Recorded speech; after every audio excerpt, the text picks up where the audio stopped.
Welcome very much to our first token-based podcast. With me, we have Jorge and Dan from FB and Sphere.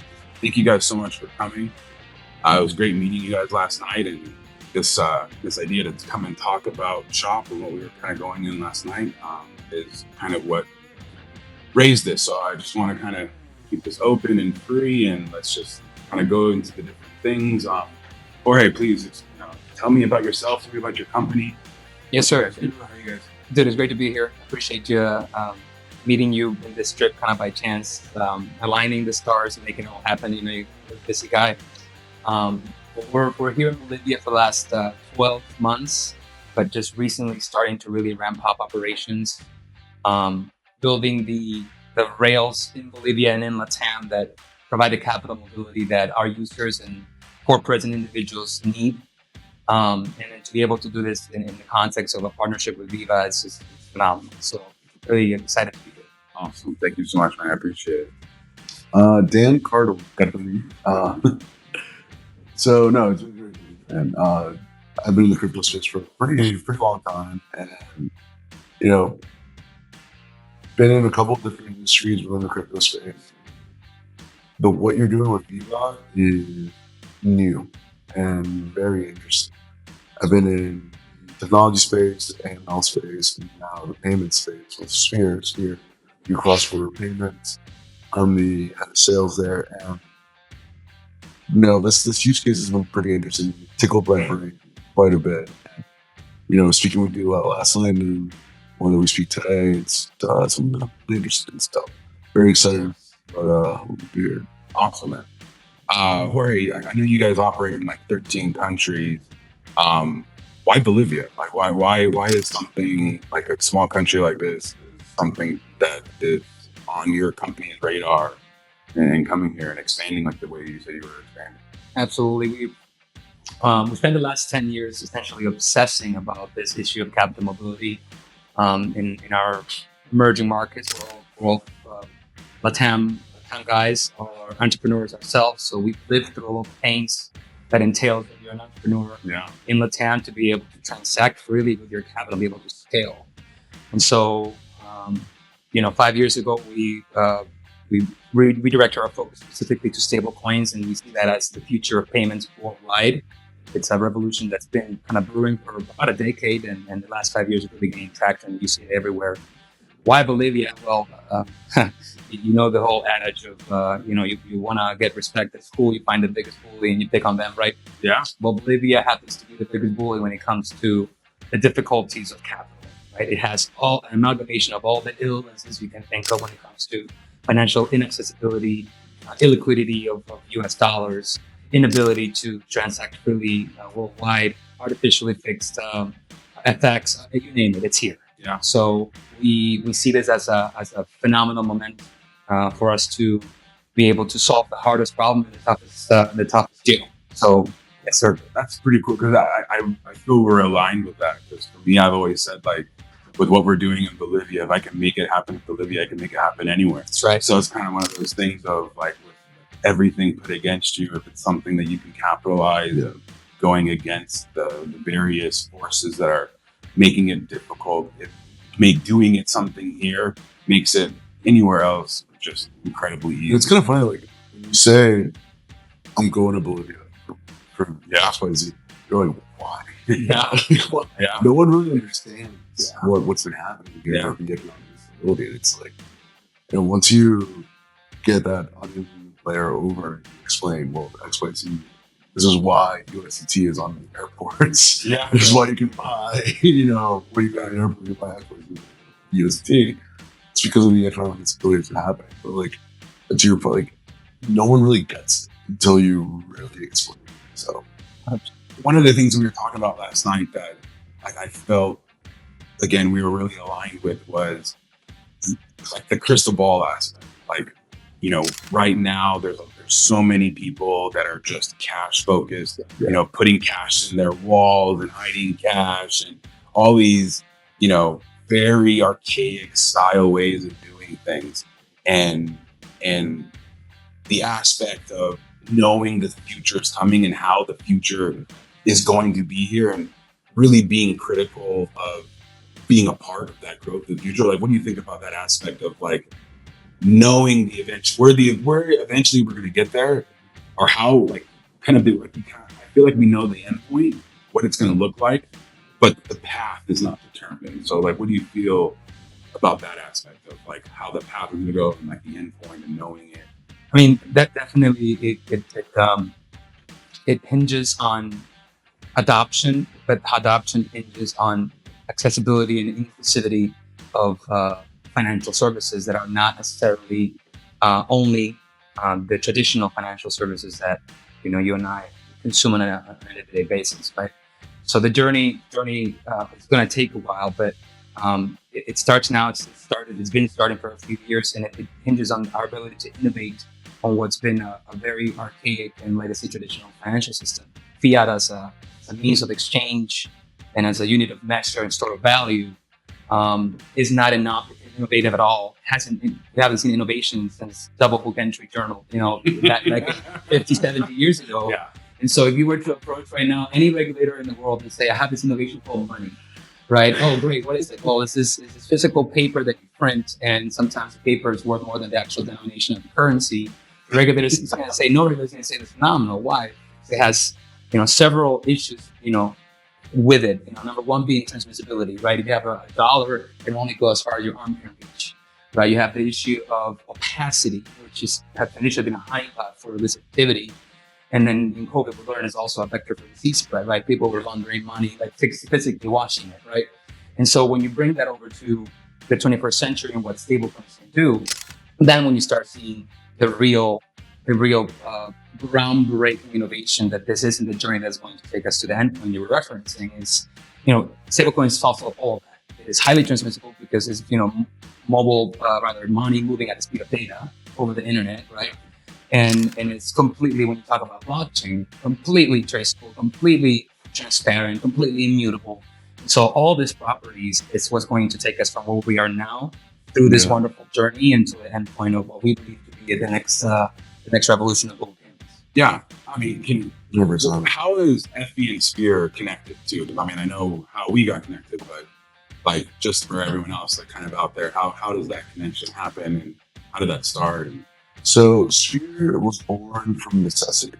We saw a problem that emerging markets didn't have access to US dollars. Mm-hmm. So when we started the company, we wanted to totally focus on giving access to companies in Latin America, in Africa, in other regions of APAC that don't have easy access to USD rails, access to USD, right? And that thesis evolved into moving billions and billions in volume over the last 2 years. But we did that because it's a necessity. These companies for a very long time have not had access to the US dollar market. They haven't had easy rails, and they were highly scrutinized. One of our biggest customers outside of FE is a silverware manufacturer that they deliver silver all over Latin America. And they're in Chile, and they couldn't get US dollar accounts because the CEO is Venezuelan. And that just there put them on every banks. When they do the UBO checks, they see Venezuela, they're like, no. But if you actually talk to the guy, dig deeper, he's just happened to be born in Venezuela and immigrated out when he was 5 years old. Right. I mean, especially in a place like Chile, like they're very capitalistic in that aspect and pushing that forward. So that's kind of what gave us the fuel to grow this bigger and give companies like FE access to USD rails and build that infrastructure for fintechs and corporates around the world that access. We are the gatekeepers at that point, in a good sense, because we understand emerging markets. We understand the world that we live in. We get crypto, and the things that come with crypto are good from breaking those barriers down. There's a lot of AML concerns around currencies, etc., and we know how to tackle those things. Well, let's dive into the ML aspect. I know you go to conferences all over the world and speak with governments all over the world, and I mean, obviously, with with things happening, in the U.S. especially, but all over, like narco trafficking, using, quote unquote crypto to traffic money. A lot of us that are in the space know that that's not really the case. I mean, what's your experience like that when you're dealing with government officials explaining that? It's been an interesting journey. Yeah. It's been an interesting journey. When I first started in crypto, I worked at a company called Chainalysis. Chainalysis is a leader in AML software and investigative software. Work with a lot of governments, a lot of fintechs, a lot of crypto natives. But the core of it was, and this is a stat from the data that they see, less than 1% of all crypto activity is illicit. Less than 1%. You can't say that. So it's like one of those things, like it's like that one little piece is giving everything else a bad name, kind of a thing. And then if we were to look at the fiat, that number, it grows substantially. Yeah, exactly. Interesting. I mean, is the KYC aspect like a real tool to help keep that at 1%? Is that kind of because like it's one layer of it? Okay. It's one layer. You also need to, shilling the company's story. Yeah. That big software. It's about the KYC aspect piece. Okay. Right? But the beauty of blockchain, the beauty of stablecoins at the end of the day is the traceability of the blockchain. Where if I spin up a wallet and I do transactions, it's recorded forever. Yeah. It's there. You can trace it back. And with good software, you can easily just start mapping out who these counterparties are on chain and who the bad guys are and who the good guys are. So it just shows you an incredible map as to, if we put let's think of it like a GPS. You're going down this route. Do you want to take a left to get shot in a bad street, or you want to take a right and go to the right place? That's exactly what the blockchain is. It's this amazing, just open source tool that is great for finance because it allows you to move value pretty quickly on chain. But at the same time, you know who everyone is to an extent. Right? You have to map it out and you have to understand the counterparties. But you see everything. You can get hit with something that, it's not a surprise to an extent because everything is on chain. And that was the hardest thing to explain to governments when I was doing that, because they just couldn't grasp the fact that you could trace money this easily. And that it was digital and it was internet, right? I used to have to, one of the funniest things I ever was asked by a very high-ranking official, can you give me one of these big ones so I can send it to my lab so that they can dissect it? And just hearing that, I was like, yeah, my brother in Christ. Yeah. I mean, so with that, because like crypto in Bolivia is obviously extremely new, and there's a lot of things that people just don't understand. What would you guys say is the biggest hurdle that we're going to have to overcome, with the launch of the project and the things that we're doing, explaining to the common person what crypto is? Like, kind of give me an insight of what we're going to market toward or what we're going to talk about, things like that. I'm really curious your opinions on taking someone that's never heard of it or doesn't understand it, not becoming professionals, but at least fluent in the crypto language. It's that education. 100%. It takes a little bit of time. It's not one day to another. Okay. You're trying to teach someone a brand new way of thinking. If I tell them that all the currency you have is now digital, and if they Google it, there's good things and there's bad things. It's tough for someone to just fully adopt right away, right? So that education piece is going to be one of the biggest things we have to overcome. And one of the good things that we could do is just educational awareness. Yeah. Well, and the stigma that comes with crypto, right? It's still highly stigmatized industry. Besides what Daniel was saying, even though the stats are quite clear on the benefits in comparisons to fiat, there's also a lot of fundamental lack of understanding on the fact that all crypto is not created equal, right? Yeah. And so there's a lot of meme coins and coins out there that give this bad rap too, because that's the ones that get highly publicized. Pump and dumps. Correct. Like that. Yeah, rock pools and whatnot, right? Yeah. So that's what gives it a bad name. Exactly. Okay. I mean, even our neighboring countries have that. I mean, the VIVA today, I mean, there's so many of these Yeah. things that are like, wow, that's That's going what to be. turn people off. You've been scammed once, and you turn it all away. Yeah. And that's really hurts. So we're focusing a lot on that actually right now. So part of what we do is when we go into a market like Bolivia, one of the first things we do is we talk to regulators.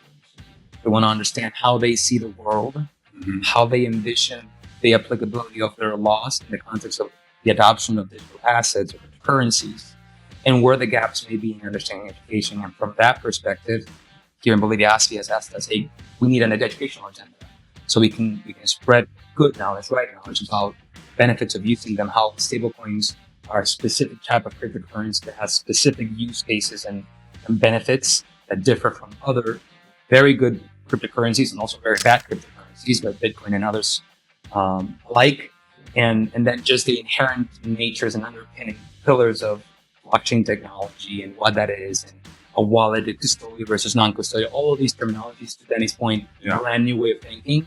But if Viva through your project can lead the dialogue, with people like us in the industry, I think that's our biggest opportunity to make that generational jump in the Yeah. adoption of this With technology. this beautiful new studio that we have, this is exactly the point. Like, Well, we used to take thoughts here. Yeah, I mean, we're gonna be able to do like remote in type of things as well, but we're definitely looking at doing things that like live TikToks or live. We have our A stream platform. It's like our own version of that, where we're gonna be having our professionals kind of talking about things and like 3-hour shows kind of weekly. So definitely we'll talk what we can do to work together with ASPI on that, because I think that's a great project to tackle. Even universities as well. We do a lot of work with Fundación and the different things we do with universities. We also run. Because that's the next gen. Yeah. That helps you explain it to your generation as well. Their children are talking to them about this thing that would make their life easier. We're Latinos. We're stubborn. Yeah. But it's by nature. Well, also not trustworthy. That one thing about cash, you have it. It's there. You're touching it. Exactly. So the digital side, in my opinion, in being in Bolivia now for about 3 years, Bolivians, they like to touch and feel their products. They like to touch and feel the cash. They're very cautious about digital transactions. Is this person I'm gonna pay them and I'm never gonna get the product, or I'm gonna pay them and this is gonna happen, or the rug's gonna be pulled underneath me. So it's for sure like an element that it has to be. Really, at the end of the day, I think it has to start with the youth. You got to talk with the youth. You got to, there's going to be elements of people that are just never going to kind of move into this realm, and I think really getting the youth to understand the power in which we can give them, the power to make themselves global, and to be competitive around the world versus just in their pueblo or in their city and things like that. Like I think and from a retail perspective, that's the perfect approach to do it, right? And then if you want the institutional guys, the bankers, they see it right away. They're like, oh, this works. This is quick. It's easy.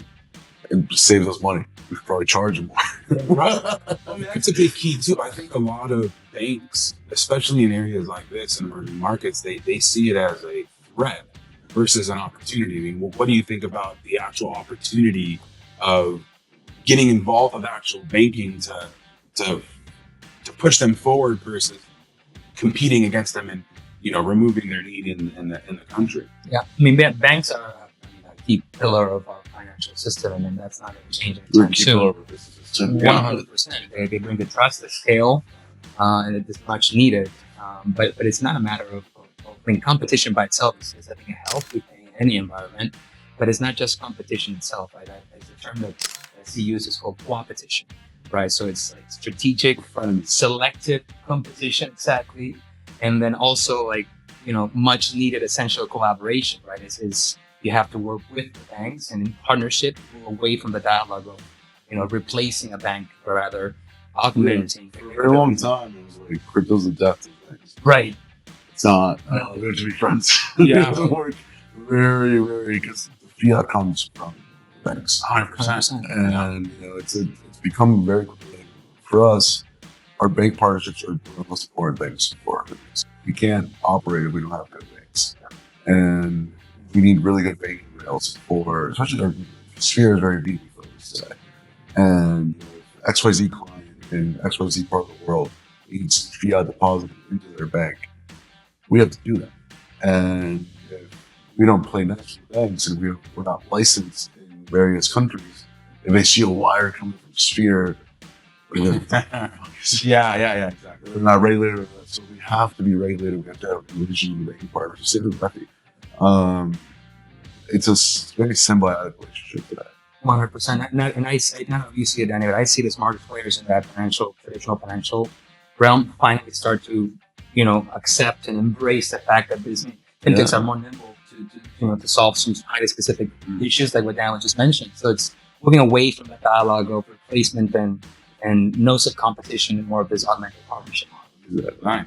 So on the regulatory aspect is, again, working in 13 countries, I couldn't imagine dealing with 13 different regulatory bodies.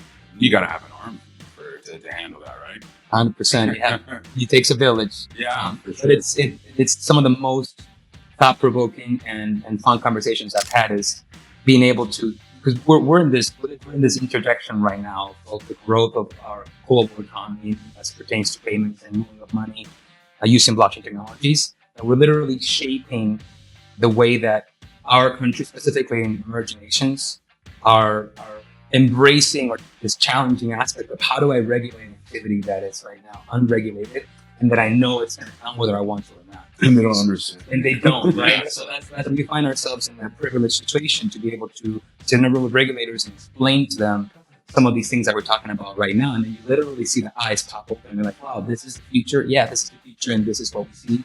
So it's a challenging fact and it takes a lot of time and effort. Yeah. And then, you for the same position, but it's a very humble opportunity to go through that. Yeah, and dealing with regulators on our side, I mean, telecommunications obviously regulated just as much. Yeah. And it's the balance of, obviously consumers need to be protected. And for us coming from the US, it's the customer is going to make the decision. If they're feeling swindled, if they're feeling they're not getting the service, they're going to switch. So there's a level of, there's only so much protection to really be done. But I can understand there's bad apples in every industry that cause this type of thing. But it's finding that balance of getting the right level of protection for the consumers, but also the ability for the businesses to grow, innovate, and really push the needle, because that's what's going to grow the economies. That's what's going to grow taking them from emerging markets to ready to go. Like the developed market. That's the goal of emerging market countries is to be developed. So it's a lot of times I feel regulation can sometimes get in the way of that. Yeah, it's been impulsive right now. Yeah. We're seeing emerging markets have better regulatory status than the United States. The United States just got there. Yeah. The Genius Act, things are due there. But for the longest time, El Salvador had one of the best regulatory standards in the entire world for crypto assets. Bermuda had one of the best regulatory standards for crypto assets. Singapore, decent. Argentina launching their VAS registration. Emerging markets have been understanding this for a very long time. They saw it. The regulators saw it. They're like, we need to control this to an extent. And by control, to extend in adoption. And it's really funny because I've been in the industry for a very long time. A lot of crypto OGs scream, screw the government. We don't need them. We don't want regulation. We don't want any of this. But we really take a look at the path to that regulation. Absolutely. And it can only grow by regulation. And we're seeing it in the US right now. Yeah, it's the other side of the coin, because you're only going to get growth in a cryptocurrency when the governments are adopting. El Salvador is a perfect example. It was a very unsafe country. People weren't able to walk the streets, and then they started putting in these policies that, they obviously have very, a lot of layers of policies, but But those other layers of policies make it a lot easier when they have the capital and the innovation that they have to throw money at those. And there's Bitcoin rich. Yeah. Buying Bitcoin in 2020. Exactly. It's a bet that really paid off. It's been going very well. In total emerging markets, I mean, I know Latin America, there's a couple key ones, like that's what we mentioned, that like are kind of like a guiding light and showing this. But like in comparison, Latam versus Africa versus some sections of APAC, like where do you think Latam stacks up regionally or worldwide, but regionally against those other emerging markets? Like, do you think we're a little further ahead, a little further behind? There's a good narrative for Latin America. There's a really good narrative that's been building for a very long time. But if you look at the stats, Latam has had those grassroots adoption, really high growth for payments. That's why if you Google Latin American crypto, you'll see 50 million payment companies come up and are starting to do crypto-based payments. To our demise, but we had to compete, competition solving. But when you actually take a deeper look, you follow where economic instability is high. So there's also high growth happening right now in Africa. Africa is one of the highest growing markets today for crypto activity, and also the Middle East and North India. Countries like Turkey. Turkey right now is one of the, I think it's like one or two right now that have the highest crypto adoption, and it's due to things we're having on the ground. Yeah. So it's unfortunate, but it's fortunate. If there's bad things, this is layman's terms. Yeah. If there's bad things happening in the country, you see crypto adoption. Yeah. I mean, one of the things that I've been, preaching to our team internally, with the dollar crisis and all these things that are happening, oil crisis, those crises create opportunities. Yes. And the ultimate entrepreneur, the ultimate business that can solve the crisis, or it's not necessarily the whole crisis, but solve a problem inside of that area, that opportunity that arose, is really what pushes them. I mean, it's just slingshots them into the future of being that stable company that like saw that opportunity and solved it. I mean, really, at the end of the day, that's what we do, right? As business leaders, 100%. see problems and solving the problems. So from our side, there's no revenue in selling cell phones. There's just nothing there. So we saw a problem and we developed a thing to solve it. And that's why we're hyper focused on emerging markets and attempt to start just given our grassroots. Yeah.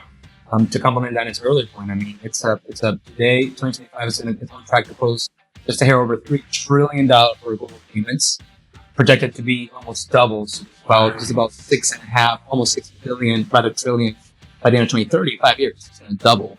And of that, right now, something like 450 billion transacted in Latam. Guess how much of that is in crypto? Over 50% of that Really? transacted in crypto, stablecoins specifically. So the adoption is there because necessity is the mother of all invention. Yeah. Like you guys are saying. So 100% the right timing, which is what's the most exciting, is we've been preaching and evangelizing this for so long, it feels like. Yeah. Finally, I think the market necessity is catching up with the regulatory kind of openness, aperture, to be able to finally gain traction. I think it's an exciting time for sure. Awesome. So the one thing I really appreciate about the two of you guys, obviously being here, but as well as how quickly, when we first started meeting, how quickly you guys jumped on the project that we have. So what about the VIVA token and the VIVA Super App and our project that we're doing here? What really sparked that interest to jump? I mean, because you guys jumped in head first and deep end. Not a lot of companies do that. And again, very much appreciated. So I'm really curious, what was that thing for you?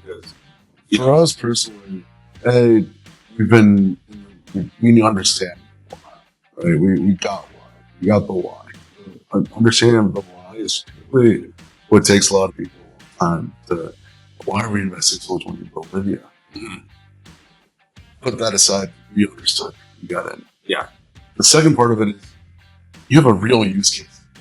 It's a real use case for stables, a real your use case for the crypto token at the end of the day, right? Yeah. And you have users, you have live users. Yeah. You have people, you have real humans that will be on the other side of it. So it just makes perfect sense. You can break it down in that perspective. Do you see that as a differentiating factor of use? Because like you meme coins and all these other things that are just, Of course, it's legit. Yeah. It legitimizes An ecosystem, 100%. And it's more. I mean, for me, it's even a step. And I'm sure it's for the same for you, Dan. It's a step beyond that, right? It's yes, you have all the technical things we've been talking about, but at the end of the day, I feel that the financial system of the future won't be built by banks. It'll be built by the apps and the platforms and the services that people already use today, every day. Exactly. And so, imbuing, embedding financial payments and other financial products into non-financial platforms, that effectively redefines the way that financial services are accessed and be able to scale that. So that's where I think the project you're building is so cool, because it's precisely that, right? You have the vision to create an ecosystem within your super app that part of that will be that embedded finance feature. And then that's how you get access to, all the universe of users in Bolivia that can benefit not just from what Viva has to offer, but, beyond just telecom and just other things. It also becomes a financial win. So what's knocking on the door? Banks are knocking. Like you said, the banks are friends of it too. I mean, it's a necessary part, but it's for us, see, like you're using the word apps. You can't have an app without a phone. Right? You can't have a phone without a service. So that's where, like, for us, it's one of those things that we've always. We just struggled with our mind of like, why is this so hard for so many others to understand? Like, the aspect of getting this, like breaking down that wall. I mean, again, I guess that's the barrier to entry is that aspect of the people that do understand it, that are jumping that wall like we are, that are explaining it, is going to open it up. What do you feel about like competition wise? Do you think competition will grow in these spaces and these areas? Do you feel? I was about to say, I'm betting on it. I'm in both. Like, people always ask me, like, "Oh my goodness, like, what happens if this other company starts a brand like this, or hires developers to kind of go after the market you're going after?" And I always said to them, "Welcome. All you did was substantiate what my thought process is, what my plan is. So the more companies that are trying to do what we're doing is substantiating it. Because the one thing that I know for sure is we're one of the first. I don't know. There could be someone that started some type of super app or things like that, but in reality, no one's ever started one with a 0 rating, giving it to their customers, giving content to them, solely basing it off of transactions and advertising and things like that. And then now, a real utility token is definitely, I mean, that was our focus when we came into this was, we're not going to be a company that's just spewing a bunch of hype and a bunch of garbage. It's like, look, here's our project, here's our tokenomics, here's what our plan is. And then we just shut up and went to work. You know what I mean? And we got you guys to help make that dream alive. So I thank you again for that. But, I'm very excited to what we have going. And I really appreciate those kind words of what we're trying to achieve, or the utility aspect. Is like, again, for us, we feel that's the differentiator for us. So this thing, crypto is filled with nonsense. Yeah. And when you bring something to your brand and what you actually want to do into a utility aspect, that makes sense. But that can get drowned also. Yeah. So you have to constantly reaffirm and reinforce, like, we're doing this for X, Y, Z reasons. Right. Competition aspect. And that's it. I mean, let them come, right? It's to the betterment of all of us and the ecosystem. 100%. More legitimacy. 100%. Make some regulators go off their ass about He's there. I don't know. We might have the TVMA rating. No, that's great. Well, I just wanted to thank you guys for your time. I really appreciate everything again. And I really appreciate the trust aspect that we quickly formed moving forward. And I really think, when we prove this in Bolivia, it's going to be great to expanded to other countries that we're already operating in, that I know you guys are already operating in as well. So I'm really looking forward to it. Thank you guys so much for coming by. 100%. I appreciate it. Thank you so much. All right, man. Awesome. Thank you guys. Okay. All right. Thank you. Oh my goodness, my friend. There we go.